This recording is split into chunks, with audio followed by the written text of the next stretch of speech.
an egg. Memory is the chain that connects our past to our present. If it breaks, we're left untethered, incapable of leaving the present moment and unable to embrace the future.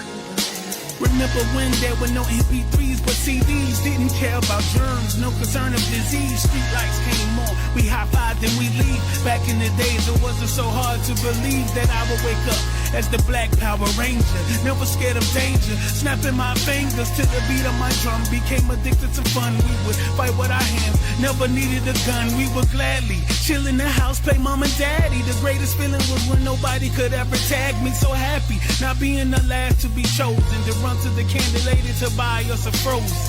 We were just kids up to no good. Remember the first time you watched Boys in the Hood? Rat tail in the back while my barber faced me. Do you remember when? Yes, no, maybe. When you would hear a song you liked and it felt like it was about your life. Remember when you would write a letter to your girlfriend and she would read it to all of her girlfriends. Remember staying up all night, talking on the phone. Remember skipping class with your homeboys. Yeah. Remember G.I. Hey yo, I wrote the shit up all day. A long stay in the hallway. Harking back to an era of the tape play. Hitting on the track well, on the Maxell. With the spitting, the beginning of a rap tale. Elastic scoop from Luke shine vividly. In due time, produce rhyme synergy.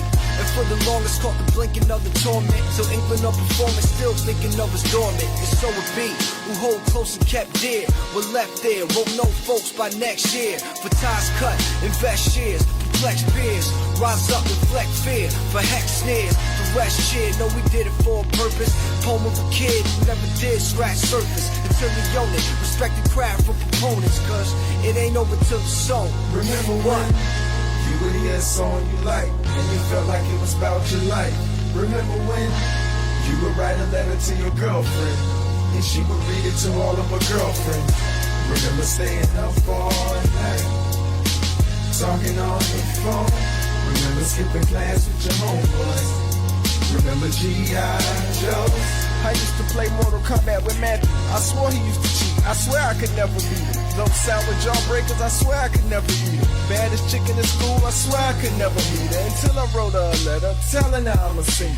Me and Terrence would draw pictures of sneakers. Me and Ashley used to be in the class singing. I wrote my first rap in the back of the class thinking, I'm feeling it, yeah. Feel alive, did you get feeling alive? If you feel it, raise your L in the sky. I remember selling my mixtape in high school. They was really kinda supportive at my school. I was selling cassette tapes for $5. I was making my own beats, I was beatboxing. Brown, brown, sugar, that brown, brown, hey. Brown, brown, sugar, that brown, brown, hey. Brown, brown, sugar, that brown, brown, hey. Brown, brown, sugar, that brown, brown, hey. Brown, brown, sugar, that brown, brown, hey. Brown, brown, sugar, that brown, brown, hey. Brown, brown, sugar, that brown, brown, hey. Brown, brown, sugar, that brown, brown, hey.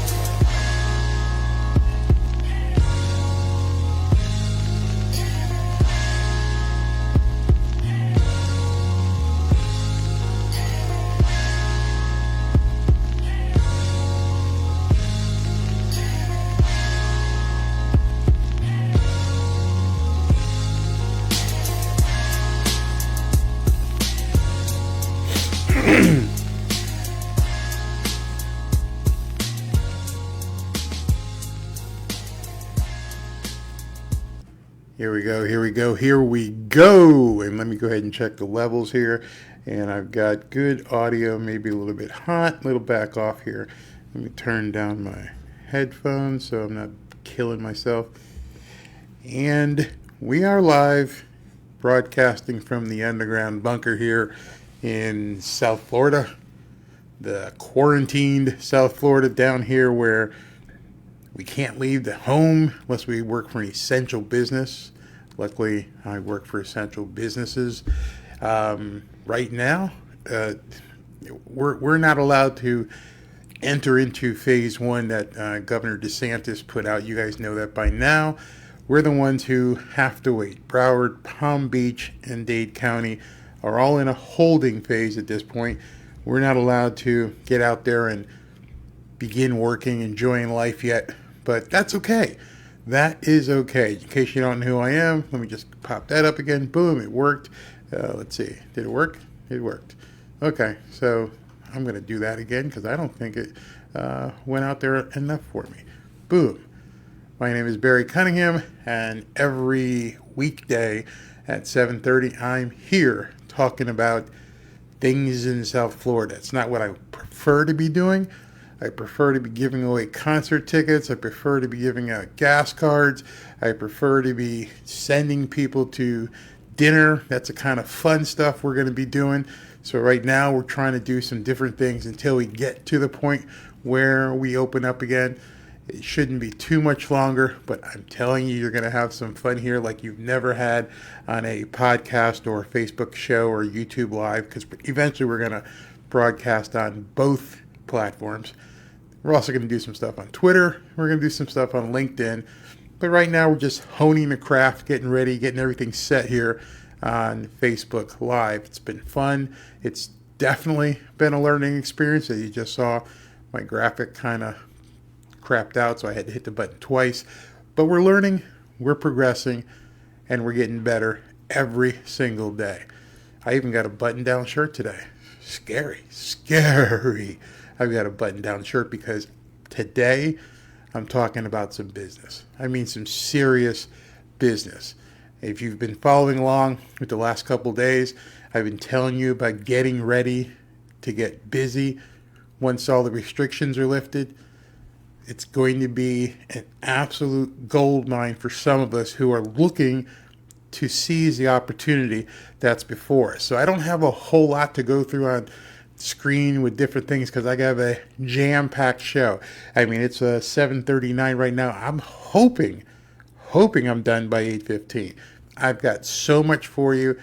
It's amazing. But first, let me tell you about who I am and what we do. I am with ACCIHELP.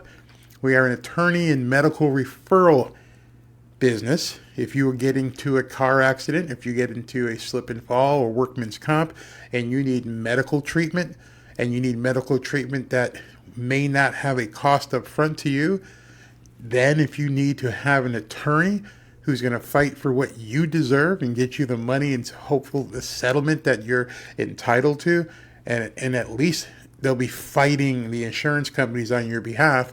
So if you need that, please give us a call at 800-945-6001. I'm telling you right now, if you actually get any sort of injury and you need medical attention and you need an attorney to go ahead and fight for your rights with the insurance company, give us a call. All right, pitch done. Let's get into the content. So as I've been telling you guys for the last couple days, the people who are at the front of the line, per se, and are ready to rock when things open up are going to make a ton of money. And so I've been getting emails from people asking me, or not emails, rather comments asking me, hey, I hear what you're saying. How do I do it? What do I do? So today I spoke to some business leaders, and one in particular, a guy named John Maxwell. You guys might want to look him up. He came up with these 7 questions, and I have one more, so it's 8 questions that you want to get the answers to, and it'll start you down this journey to success. Remember, success isn't a destination so much as it is a journey. Getting there is most important. Remember, people don't buy what you do, they buy why you do it. Why are you going to do the business that you want to get into? It's really important. The goal isn't to do business with everyone. The goal is to do business where? With people who believe what you believe. So you've heard the cliche and the adage that if you do something you enjoy, you're not really working. Well, if you do something that you enjoy with people who enjoy what you're doing and understand why you're doing it, that's a home run. That's an absolute home run. So that being said, I'm not even going to talk about Corona stats anymore. The numbers have fallen off the chart. We're forget the curve. It's flat. And so I want to focus on people who aren't worried about sitting home collecting unemployment checks, but who want to segue into the new economy. And so one of the things I told you about yesterday was, look back at the movie called Pursuit of Happiness. Pursuit of Happiness with a Y, not an I. It was a movie with, what's his name? Will Smith. And he did an unbelievable job talking about a guy who was flat broke. Talk about someone who needed an unemployment check. Talk about someone who needed a stimulus check. Chris Gardner, who was the guy that Will Smith was portraying, actually had to sleep and live in a subway bathroom because he had no place to live. Now let me take that up a notch. He had to live in a bathroom with a 2-year-old little boy. You think he had it tough? You think he had it rough? Now, I know the movie portrays Will Smith with his son as about a 5 or 6-year-old that he could talk, but that was for movie purposes so they could have a dialogue between Will Smith and the kid. But in real life, Chris Gardner was stuck in a bathroom in a subway living. That's where he was. He was stuck in a bathroom living. How bad is it in your life if you think you compare yourself to where he was, is that he was stuck in a bathroom. He had to lock the door at night, and he would put out a blanket, and he would lay in a subway bathroom with his son. That was where he lived. He didn't have a stimulus program. He had to get his ass out there and do something. And boy, did he. So let me play, there's a clip in the video. Maybe some of you guys have seen it. But it's what I talked about yesterday when I said, pretty much, you walk up to somebody successful and go, wow, what is it that you do and how is it that you do it? So let's check that out. Man, I got 2 questions for you. What do you do and how do you do it? Don't ever let somebody tell you you can't do something. Not even me. How many people need that? Did you catch that? Do I need to play it again? He saw a guy pull up with a Lamborghini or Ferrari. Wow. What is it that you do and how do you do it? I need to learn that. I need to get out the subway bathroom. I need to get off unemployment. I need to, get past this corona thing and move forward. So what do I need to do to get beyond where I am right now? And who is it that's going to show me? Who's going to help me? Where am I going to get the information and counsel and guidance so that I can do something that's going to get me into a better position for my family and myself? And so Chris Gardner actually did an interview about what he was going through, and it was pretty impressive. So I have a small snippet here I want you to see. So those moments when you're, I guess, at your lowest point, your son's asleep, you're awake, and you're going through your day before you get into the firm, before you get a break, in any way as an intern. What are you saying to yourself? How are you keeping yourself in a position where you think, it'll be okay? I kept remembering something my dear friend, Reverend Cecil Williams, who's in the movie and plays himself. He used to say to me every day, baby steps count too, as long as you're going forward. And one day you add all those baby steps up and you might be surprised at where you can get to. But more importantly, I remember something my mom used to say to me every day. She would say, son, the cavalry ain't coming. You got to do this yourself. Ain't no backup. Okay? And when you put those 2 things together, man, it wasn't as hard to keep going forward as you might think.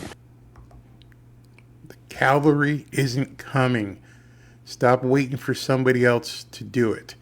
That's a huge one as far as I'm concerned in terms of what you can learn from guys like this. It's amazing when you think of this guy who became a huge Wall Street guy, and he was sleeping in a bathroom in a subway. I mean, that's just crazy. So let me just check something here. Yeah, we're still good. All right, so what's your excuse?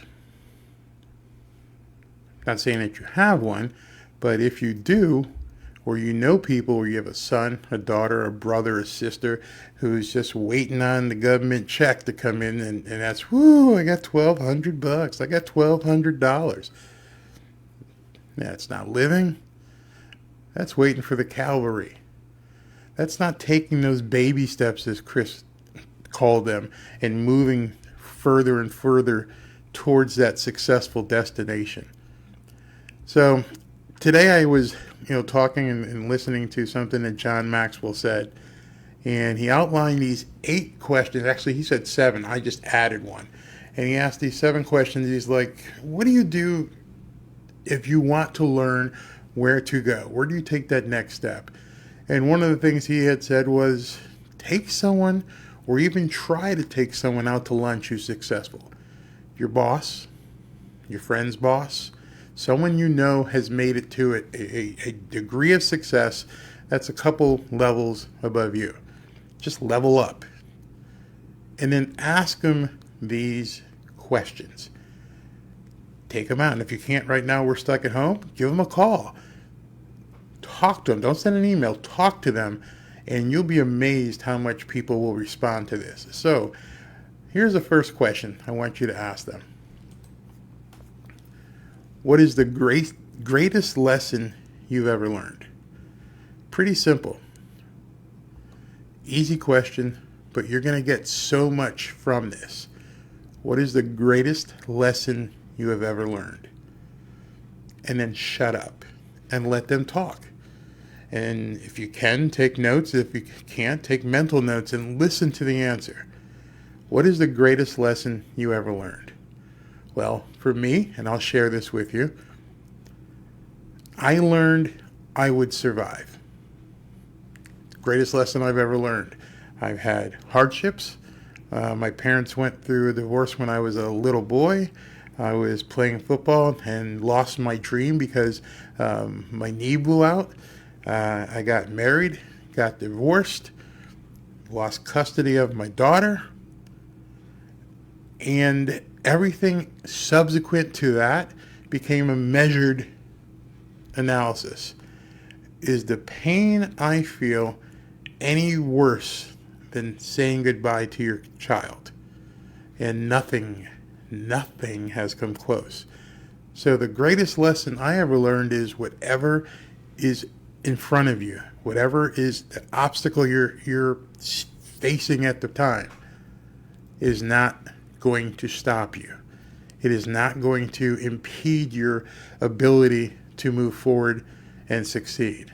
Yeah, there's pain, there's suffering, there's bad memories, but you heal, you survive, you move forward. So the greatest lesson I've ever learned, and I thank God after that, going through that, I was able to reconcile with my daughter, and I've been married to my second wife going on 27 years. So it's a lesson learned. It's move on, don't look back, take the next step, take that next baby step in the journey, and you're going to be okay. So let's look at number 2. Number 2 is, and this is a good one. I like this one. What are you learning right now?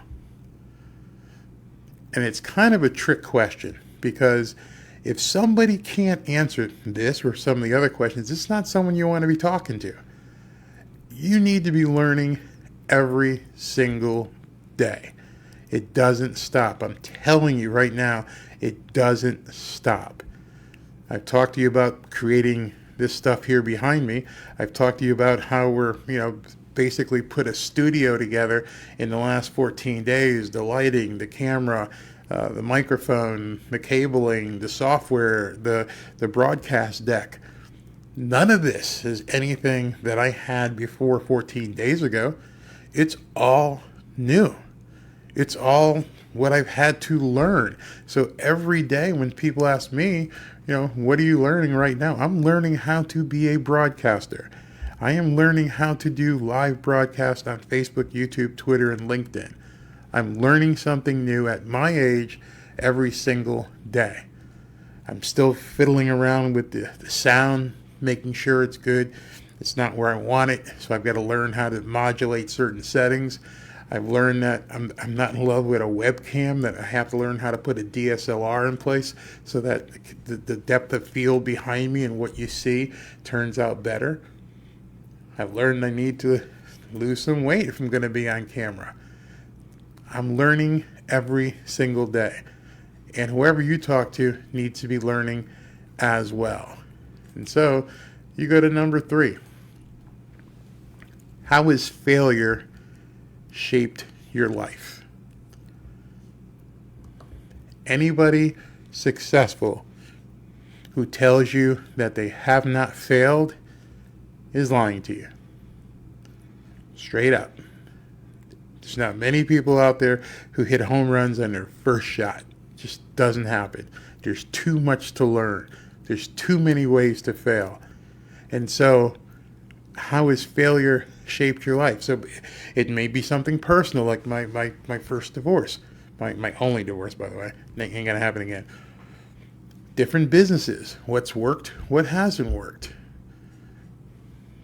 What's it with you? How has failure shaped your life? Did you get fired from another job? So did you stop working, or did you decide to get back in the game and get another job? Did you have one boyfriend or girlfriend that you met and you've been with them since you met them? Or did you have a breakup and move on and find another relationship? Have you had problems with your parents? Have you had problems with your kids? Did it end your life? Did that failure of you as a parent, did that failure of you as a child stop you from living? Or has it shaped your life into what you're thinking? There's no success without failure. Just remember that. Just keep saying that. There is no success without failure. If success is a journey, it's just another spot along the road. It's a way station. It's a rest area. You're going to get through it. You just can't be afraid. You can't be afraid of failing. You got to keep going. So let's go on to the next one. Number 4 here. So if you ask somebody, this is a really, really interesting question when you think about it. You read it along here. Who do you know that I should know? Think about that. Read that. Who do you know that I should know? Well, you're probably not on the same level as the person you're asking that question to, but I'm sure that they know someone along their way who could probably help you. Right now, again, I'll go back to myself. I'm always going to go back to myself to help you. I'm learning how to do all this. So what I do and what have I done? I've talked to people who have been doing this live streaming game for a while. And I've said to them, who should I check out? Who is it? Whose page do I need to go to? What person can I speak to? I don't want to buy any courses. Who can I speak to that's willing to exchange some information? Who do you know that I should know? Do I need to talk to a celebrity who's done camera work for a long time? I'll take it a step further. I work with a studio, and the studio does actual broadcasts. And I've gotten to be pretty good friends with the people at the studio. One of them is the actual photography and videographer who actually does the filming. And he showed me how to do certain cuts and everything on my recorded videos. And then they also have an editor there that he introduced me to help me to edit certain videos. Who do you know that I should know? Bear, if you're going to be doing this, you need to go talk to this guy.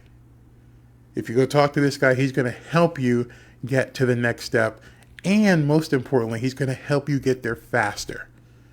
See, that's the key. Finding people that are not just going to help you, but who are going to help you get to where you need to be faster.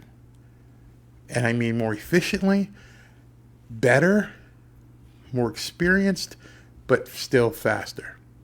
That's important. So let's look at the next one. Number 5. Where's number 5? Okay.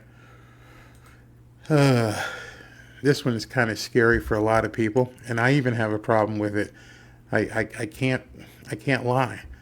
And with this, it's what have you read that I should read? I don't know if you've been reading a lot of books. I don't know if you read a lot of stuff online, But a well-read person is a person who can become more successful faster. Point blank. When you read, you learn. Number 2 was, what have you learned lately? If you read, you learn. You can't learn, by not trying to do something. And of course, at this point, we're in a different era. You can learn by watching YouTube videos. You can learn by watching, and I don't mean cat memes, and I don't mean TikToks, which are, I'm talking about learn. I showed you guys like a week ago, a video by Simon Sinek. The video by Simon Sinek is 21 or 22 minutes long. It's on our page, so you can scroll and take a look at it. And he explains that people don't buy what you do. They buy why you do it. The objective isn't to do business with everybody. It's to do business with people who believe what you believe. It flows so well because, as I said in that video, I watched that video every single day for about a year and a half, 2 years, religiously. I'd wake up in the morning, do my prayers and constitutionals, and I'd click the button and I'd watch that video every single day. People don't buy what you do, they buy why you do it. The goal isn't to do business with everybody, it's to do business with people who believe what you believe. If you can't surround yourself with knowledge, people who can provide you with information, you're stuck where you are. The old saying, if you keep doing what you're doing, you're going to keep getting what you're getting. It's so very true. So let's move on to the next one. Next one would be number 6. And number 6 is, this is probably the scariest for everybody. It's scary for me. Because when you ask somebody, what have you done that you think I should do soon? Some guy may go, hey man, jump in the water and go scuba diving. And I'm like, oh, hell no. But maybe he's saying that's how you learn to overcome fear. Get in the water, put the tank on your back, put the snorkel on, do what you do, and get under that water. Remember the video I showed a couple weeks ago about the guy? When you need air, you will do anything for it. So don't be afraid to say, hey, what have you done? Because you want their experience. What have you done that you think I should do? I know what I would tell somebody if they asked me. I would say, listen, go online, take some master class. If it was about live streaming. If it was about other things, I would have a different answer. Depending on what you want to do is the genesis of the question. And Jen, I'm sorry, but I had to use your name. Yeah, the genesis of that question is going to be how you propose it. So let's go on to number 7. Number 7, and I love this one. This was mine. I think a well-traveled person is a well-rounded person, even if that travel is another city or park or county right by where we live here in South Florida. And basically, where have you gone that you think I should go? How many different things we just drive by every day? Well, not now because we're quarantined, but up and down 95, up and down the turnpike. There's so many things you're going to pass that may be a nugget for you. How many businesses are you going to drive by before you start realizing, before you start seeing the opportunity around you? Remember, I have a hat on because I haven't had a haircut. My wife needs her nails done. These are all things, and there's just tons of these businesses that are going to have to come back to life, that they're going to need help. Restaurants. First thing everyone comes to mind is restaurants, movie theaters, if they even survive. But think about it. If a movie theater doesn't survive, does it mean we don't want to see movies or we don't want to go to a movie theater? Told you one of my ideas is I want to do some sort of mobile pop-up theater where I can bring a trailer into a park, to do an event, and show a movie. May not be a first-run movie, but it'll be a movie. So where have you gone that you think I should go to? So guess what I'm doing? Come on, think about it.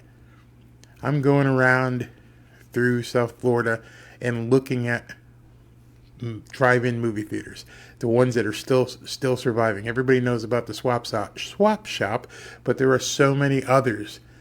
Or, go look at a location on State Road 7 that's a big parking lot where the mall's going out of business, that maybe you can lease the parking lot and do movies on the weekend. Where should you go? Where should I go to learn something? Or a resort in the Keys who's going to need help getting the word out that they're reopened and things are fine down there. I don't even know how many businesses there are that are going to need help. But I do know if you start now and if you go to some place that someone tells you, go check this out, Barry. Go check this. I think it's something you're going to want to see. And from there, Katie barred the door. That's an old saying, by the way. And let's see here.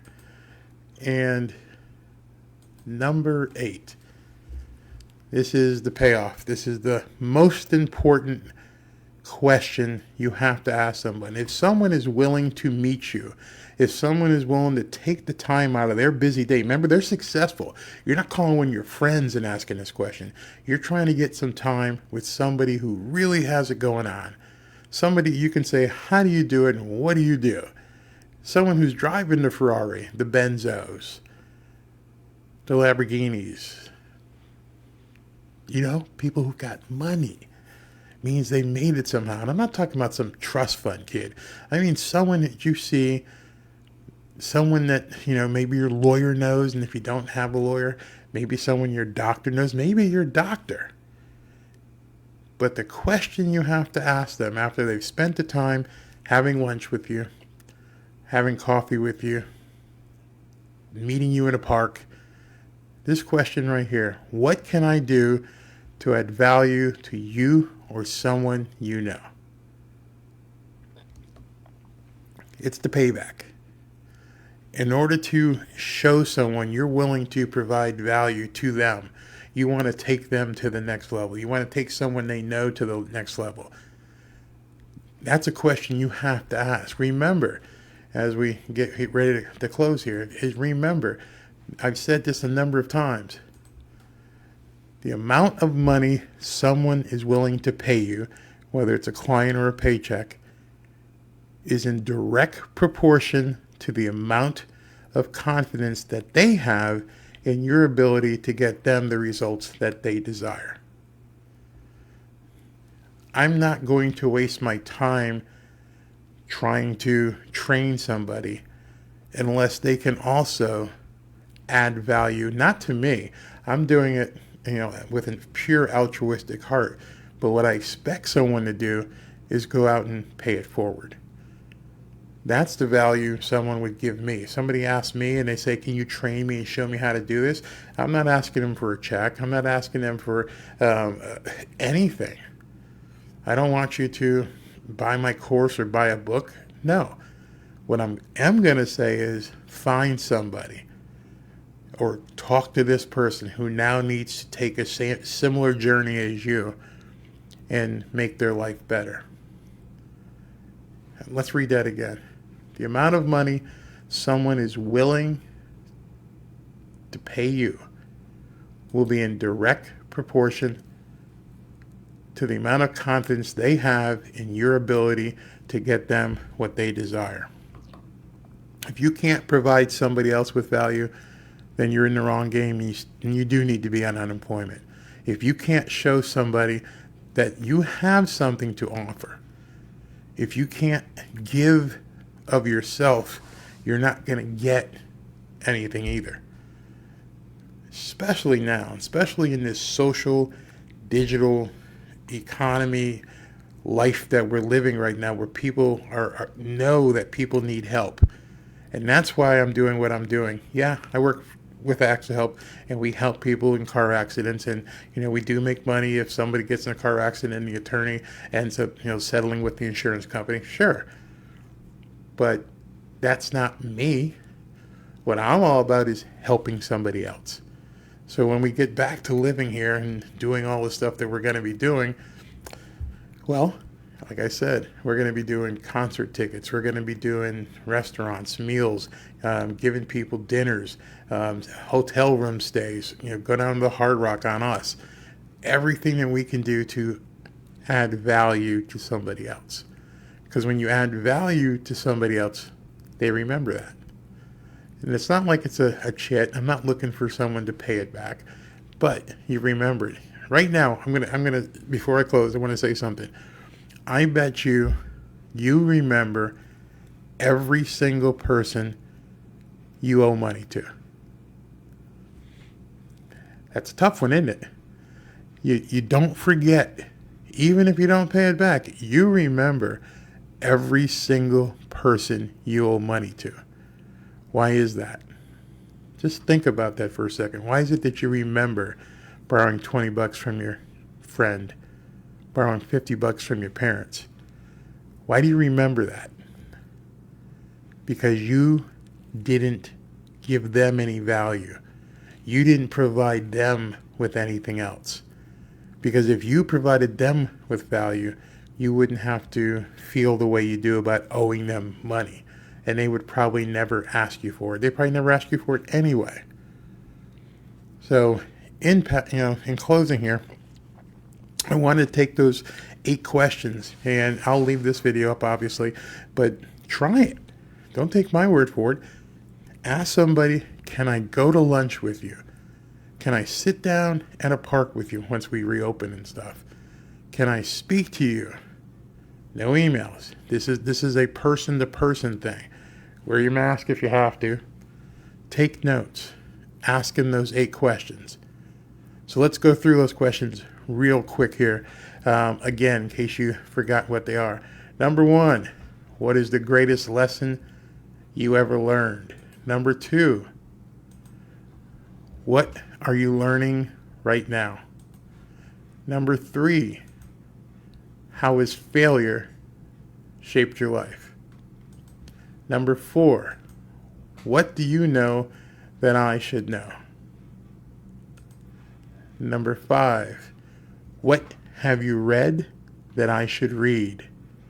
Number 6, what have you done that you think I should do soon?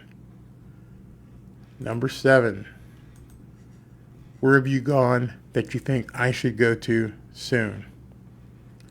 Number 8, most important, what can I do to add value to you or someone you know? And then just remember, when you ask number 8, that the amount of money someone is willing to pay you will be in direct proportion to the amount of confidence they have in your ability to get them the results that they desire. You got 8 steps. Get going on it. Find out who's willing to sit down with you and let me know how it works out. And if you don't do it, that's on you. Well, see you tomorrow. Thanks for watching, and remember, if you've been in a car accident or know someone who's been in a car accident, give ACCIHELP a call at 800-945-6001. We'll put you in touch with a medical team that will get you the treatment that you need and get you back on your feet.